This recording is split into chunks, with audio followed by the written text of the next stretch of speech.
should be beginning in about 5 minutes time. If you're looking for the press conference, you found it. We're going to, of course, I'm going to be quiet.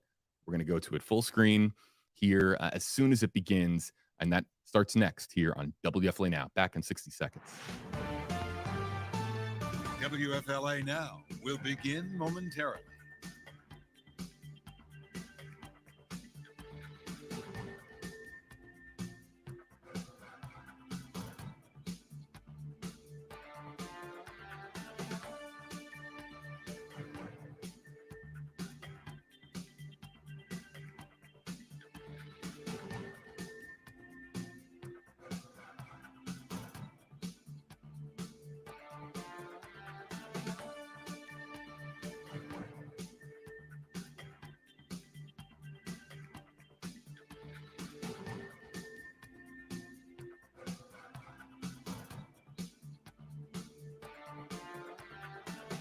WFLA Now will begin momentarily.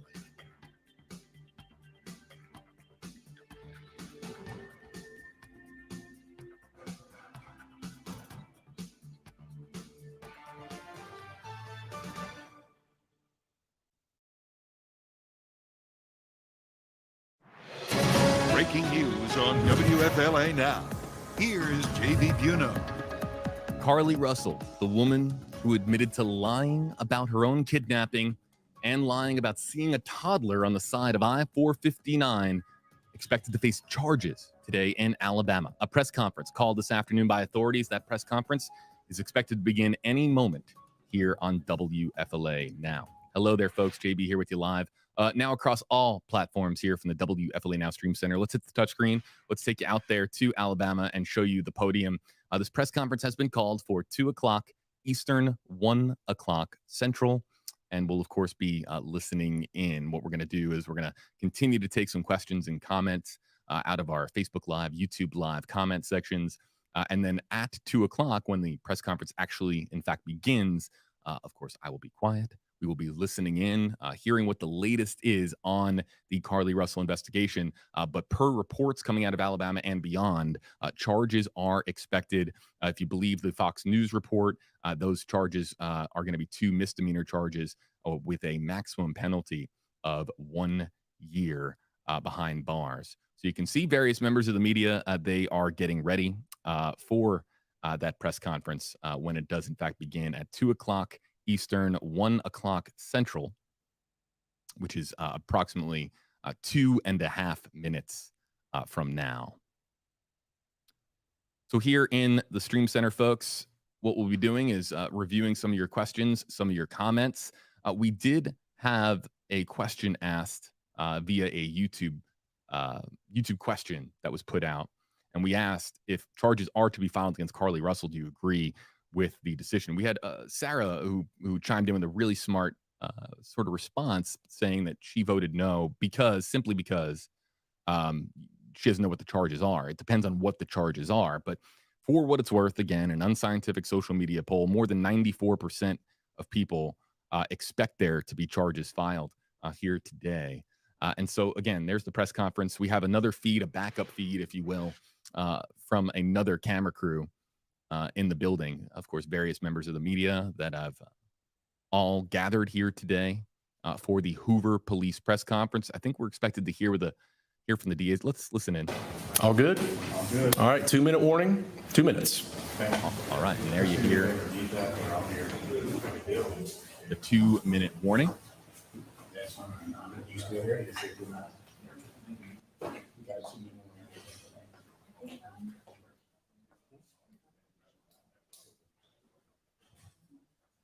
So again, JB here within the Stream Center, folks. The press conference will be starting here momentarily. After the... And here's some chatter there with some of the reporters in the room who are, of course, I'm sure expecting charges themselves as far as this press conference. All signs are pointing to that as far as what Hoover Police and the DA's office will be sharing. So again, the press conference is about to begin in about, call it 60, 90 seconds now. After the press conference is done, what we will be doing is spending some time with you on stream and breaking down what we have learned and what we still don't know. We might get a investigative update on this case, whether or not a second statement has been provided, whether or not Carlee Russell has actually had that second interview with detectives. It might be more than charges, but we really don't know. We're about to find out in a matter of moments here. We'll go now live full screen. We'll be listening in. And again, after the press conference concludes, we'll be getting your reaction out of the Facebook Live, YouTube Live, Twitter comment sections with hashtag AJB. So after the press conference is done, stick around. And again, you're watching here live from the Hoover Police Department in Central Alabama, live across all platforms here on WFLA Now.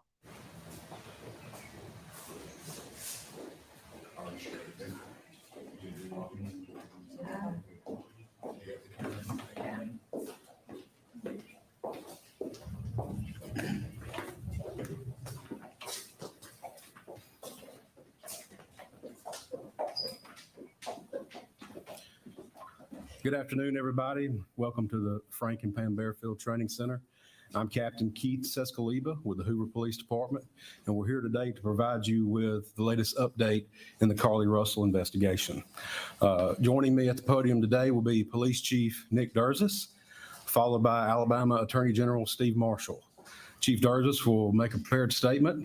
After Chief Durzis' statement is over with, Attorney General Marshall will also offer a few comments. Once that is completed, both gentlemen will return to the podium, and you guys will have an opportunity to ask questions. With that, I will turn it over to Chief Durzis. Thank you, Captain. Good afternoon. Earlier today, Hoover Police detectives obtained warrants for the arrest of Carlee Russell through the Hoover Municipal Court for her actions related to faking her kidnapping and subsequently making false statements to detectives as they investigated this case. Her decisions that night created panic and alarm for the citizens of our city and even across the nation as the concern grew that a kidnapper was on the loose using a small child as bait. Numerous law enforcement agencies, both local and federal, began working tirelessly not only to bring Carlee home to her family, but locate a kidnapper that we know now never existed. Many private citizens volunteered their time and energy into looking for a potential kidnapping victim that we know now was never in any danger.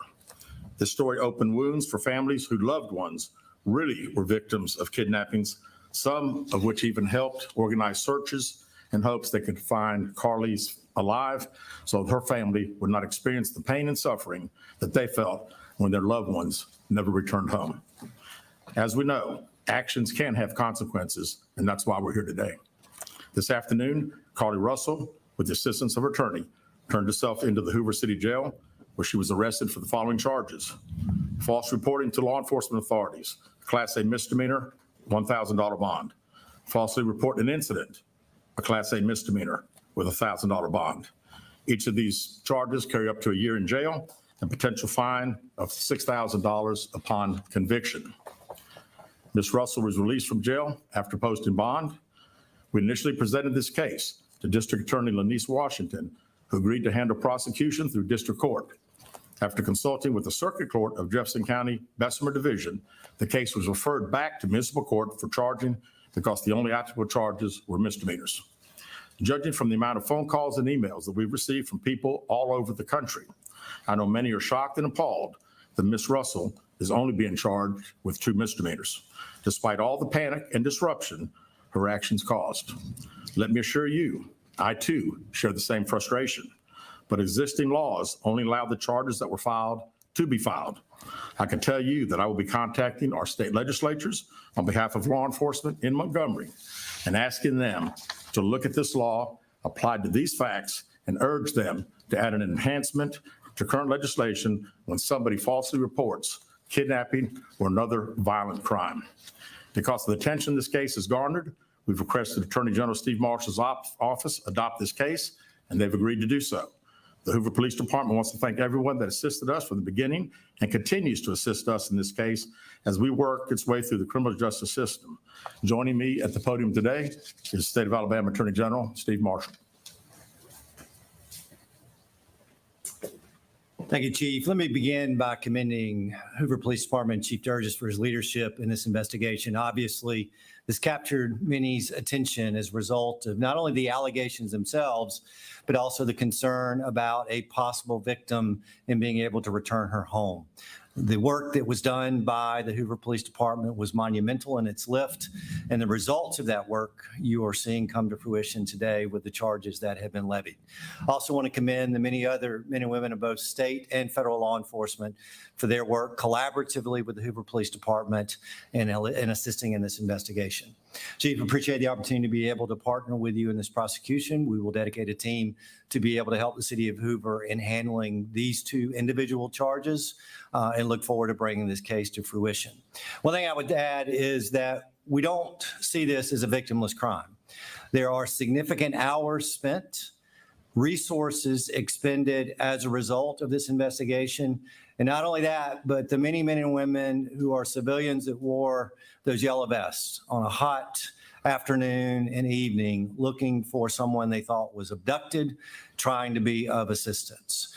We intend to fully prosecute this case and look forward to working with the Hoover Police Department moving forward. We also would tell you that we will continue to monitor this investigation to determine whether or not there are any additional charges that need to be brought, and we'll evaluate those as the facts are presented. Thank you. All right, at this time, we'll open the floor to questions. If you'll please raise your hand and identify yourself and your affiliation when I call on you. Yeah, David Lamb, CBS 42. This question for Mr. Attorney General. What is it about this case that made it rise to the level to where it was a case that you wanted to take on? We handle cases across the state. We have jurisdiction throughout for both misdemeanors and felonies. And when Chief Durgis asked for our assistance, we were more than happy to be able to assist. Is it common for you all to be involved in misdemeanors like a case like this? It's not uncommon. Right here. Keith Mims, WAGG 610, 100.1 FM, Summit Media. Chief, this question is for you. Yes. What time was Carlee arrested today with her attorney, and has she made bail? She has. She was processed in our facility within the past hour. Do you expect any charges to be forthcoming with her parents, or is this just all on Carlee at this point? At this point, and again, I think anything is, all as the Attorney General said, their team will also be searching through our files, and we'll find out what they say. Carol. Carol Robinson with AL.com. Have you, since we spoke last in the press conference, been able to retrace where she was during the 49 hours she was missing, and have you determined if she was with anyone else during that time? We have not found anything out on either one of your two questions. Right here. Valerie Bell, ABC 3340 News. Has there been any decision about a possible civil suit against Carlee and or her family? Also, what impact would this have on Hoover Police Department filing a suit, have on the criminal case as well? Yeah, we have not discussed that. Of course, we talked about the hours of overtime and all the significant resources that we used. And we'll certainly be talking to the Attorney General's office about possibly getting some of those funds returned to us. Lisa Crane, WDTN 13. In an earlier press conference, you outlined some items she had taken from her employer. Any potential theft charges for that? Those would have taken place in another jurisdiction, so we would not have charges ourselves. Ashani Robinson, WBRC. Chief, do you mind repeating those charges and fines one more time for us? Sure.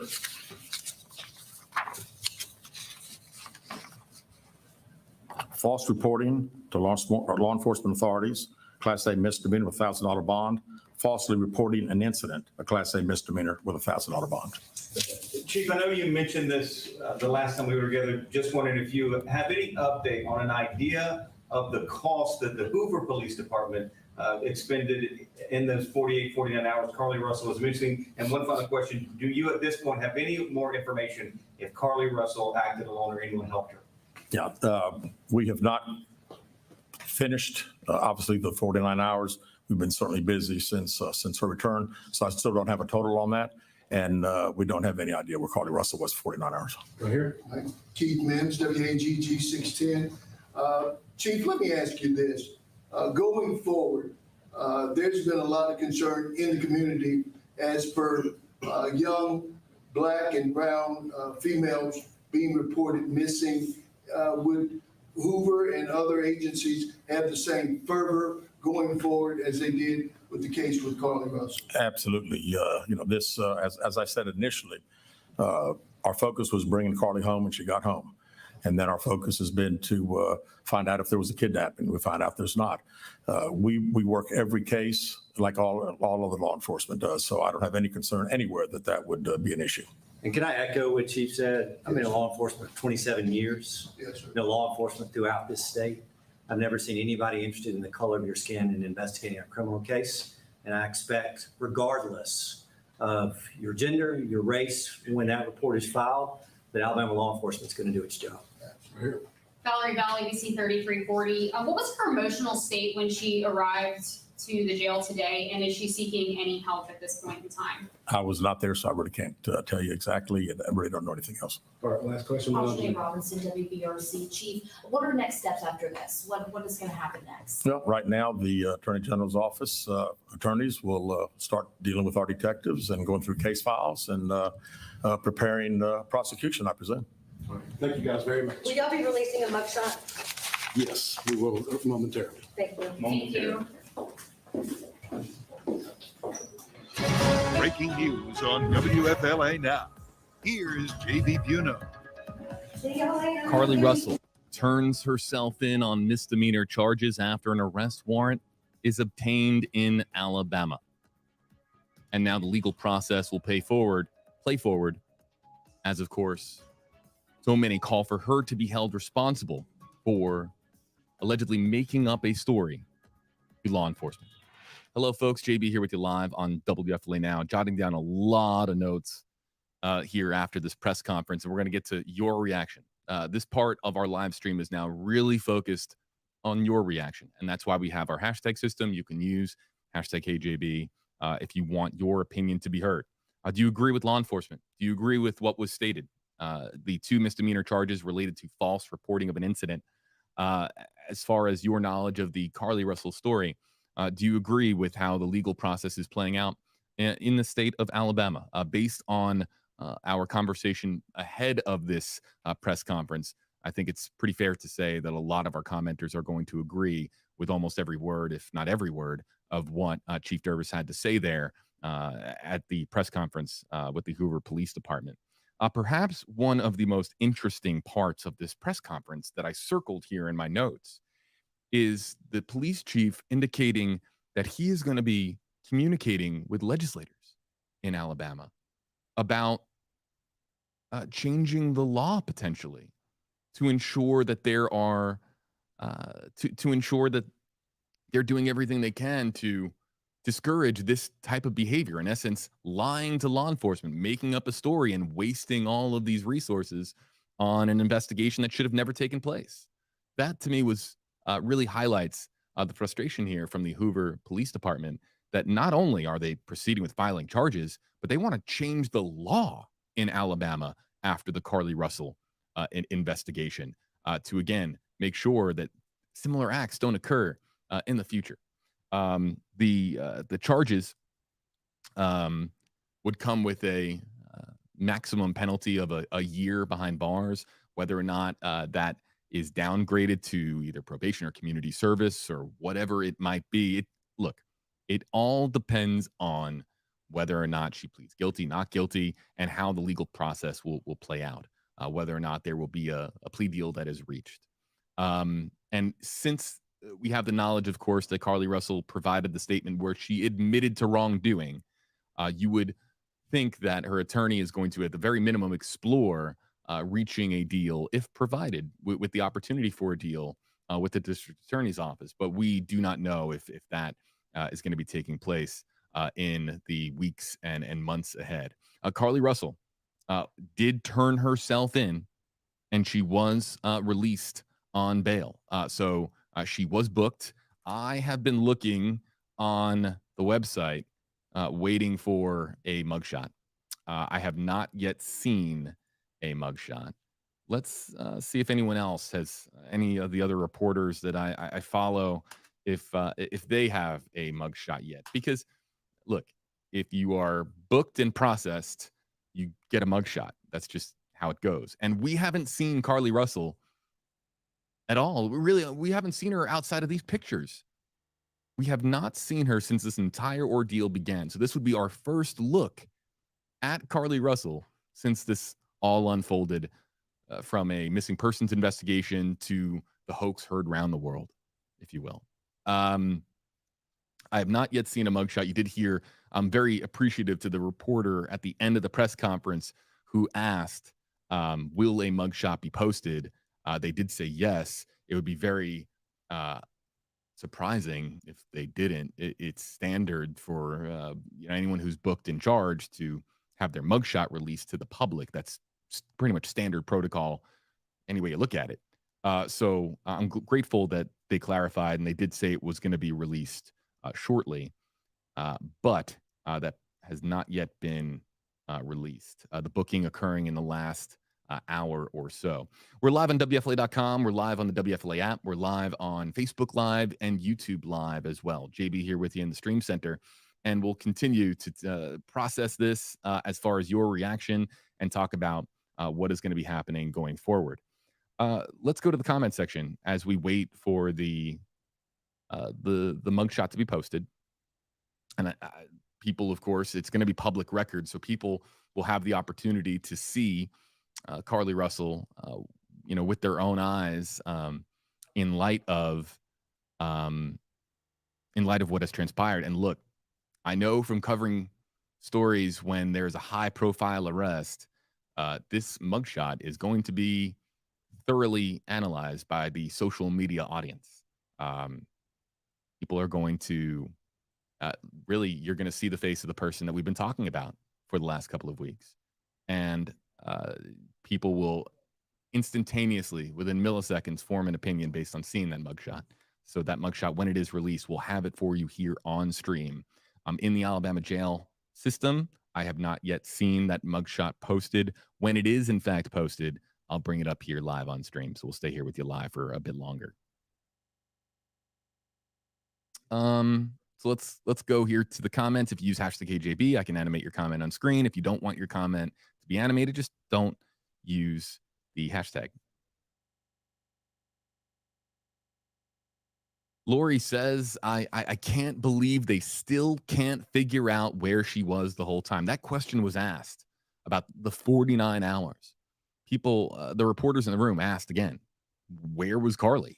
Have investigators, now we have charges filed, have they determined where she went when she vanished off the side of the interstate that night? Was she hiding out in the woods? Did she go somewhere? There was Google searches for a bus ticket to Nashville. I think it's fair to say, it's just fair to say that if she had purchased a bus ticket and had made it all the way up to Nashville, it's pretty fair to say that investigators likely at this stage would have found out about it. It's more likely that she stayed local, but it has to be stated that was something that was in her Google search history, according to investigators. Let's see here.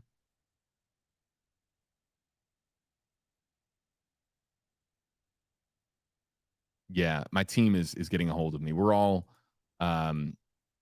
waiting for this mugshot to be released when it's posted publicly. I don't have any back channels, and nor should anyone. When it's posted as public record, it should be available to every one of us at the same time. So as of right now, there is no mugshot posted. So yes, Mrs. East, we can look her mugshot up, but it hasn't been posted yet. Again, she was just processed in the last hour or so. Again, Facebook Live, YouTube Live, no matter where you're watching from right now, you can comment along. In fact, let me reset. Yeah, so Facebook comments are pumping in. YouTube Live comments are pumping in as well into the Stream Center.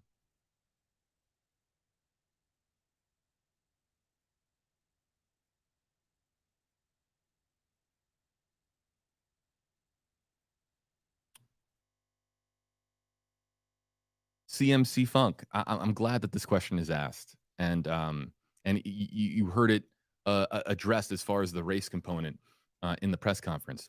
all missing people should be given exposure. And I think people are frustrated by missing persons cases. Um, some people believe that there's an uneven playing field out there when it comes to missing persons cases. And Carlee Russell got a tremendous amount of exposure. It's a story that just that took off.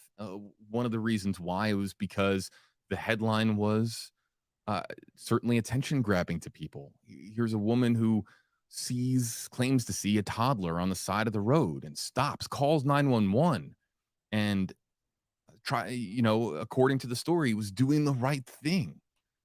Like any one of us, you could almost envision driving, late at night, seeing a toddler, stopping your car, calling 911. My goodness, doing everything you could to help that person. And then for that person to vanish, there was a mystery component to this story that got a lot of attention. And people are asking this question um, about missing persons cases in the United States. Missing persons cases should be treated equally. They really should. And Carlee Russell got a lot of attention. I don't believe that her making up the story is going to deter the missing person case advocates that are out there. There's just such a tremendous amount of goodwill on social media.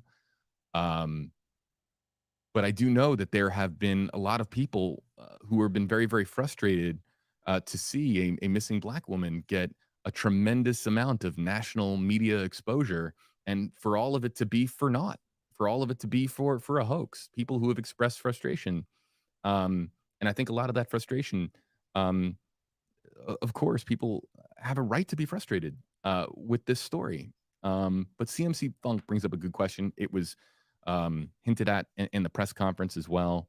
We try to cover as many missing persons cases on stream. I as a journalist, try to cover as many missing persons cases as possible. I'm looking here at our feeds. Yeah, just awaiting again the mugshot being posted. It has not yet been posted. So Monkey asks a good question. Hashtag KJB mental health issue, a cry for help, might be her attorney defense. Yes, but you have to prove these things. We talked about this on the previous live stream. If your defense is a mental health issue, you can't just say mental health and investigators leave you alone. Oh, she has a mental health problem. We can't charge her. That's not how it works. You have to demonstrate and prove that you have a mental health issue.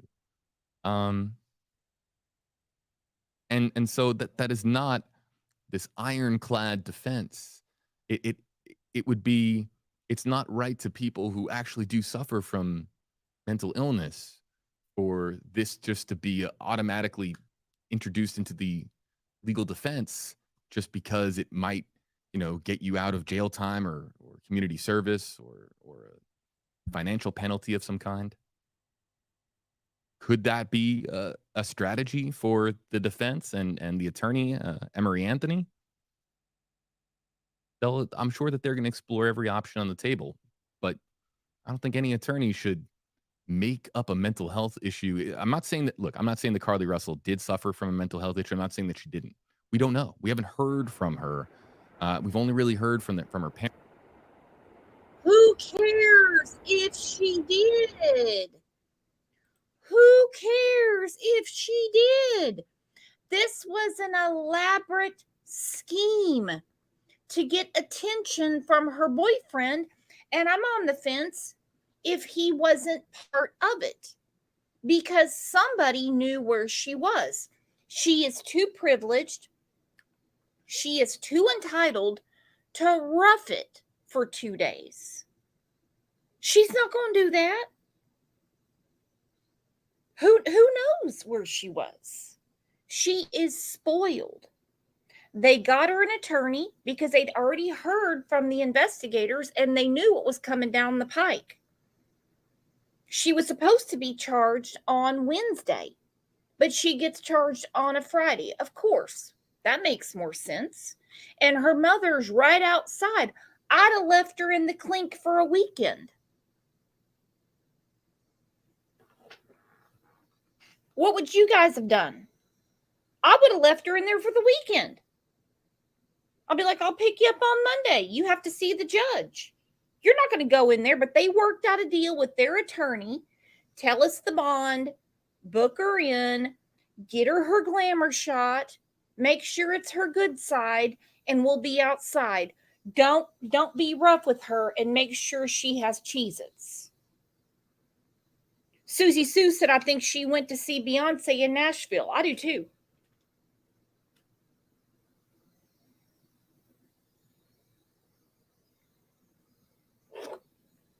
I'd left her in there. Brown beans and white bread for the weekend. That's what I'd have done.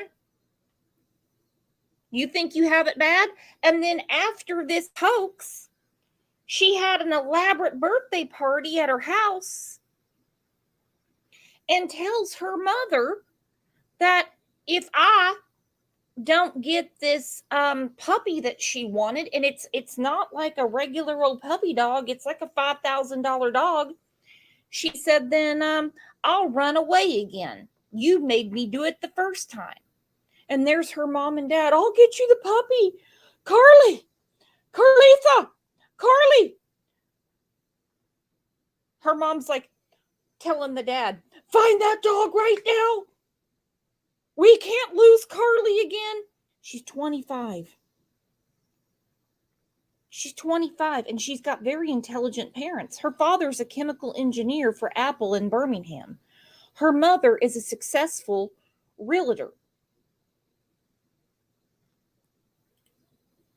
I stand corrected. Tiffany said the puppy was $6,000. These are successful people. She should already be out of college and living the life that they have, right? Or on her way to it. So what is she doing dicking around at 25?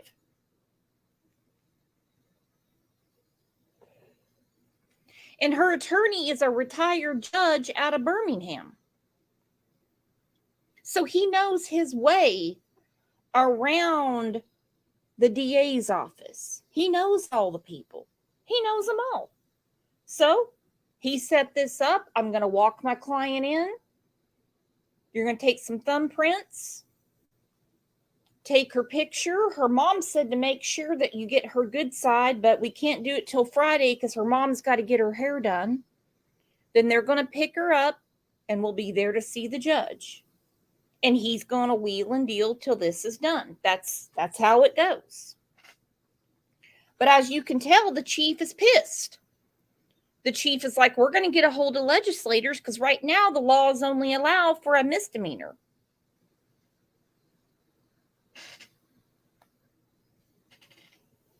But each charge carries up to 1 year in jail, and maybe the chief and the DA can tell the judge, look, who cares about this attorney who's a retired judge unless you owe him some favors? Because, you know, politics are always involved. We want her to serve jail time. And then we want her to do community service. But I'm telling you something right now. I'd have left her in jail. I would have. And it really pisses me off about her parents that after they had been talked to by the powers that be from the Hoover Police Department, they still went on the Today Show and said the abductor is still out there. Well, that was a good way to piss them off because they already told them. They already told them. This chick is crazy. She's out of her damn mind. 25 years old pulling shit like this. Hell, if I had pulled this at 10, my parents would have asked the police to put me in jail just to teach me a lesson. All right, you guys have a great rest of your afternoon. As soon as we get the mugshot, I'll put it on the community tab. And I'm going to get back to making my chicken soup. My husband's on his way home. OJ's being a real brat. I'm going to start calling OJ Carlee. If OJ doesn't get his way, he threatens to run away, and I'm about had it with him. About to put him in jail. Have a super tremendous Friday, and I'll see you back here tomorrow morning because we have a huge members live. Be blessed, be safe, and I'll see ya.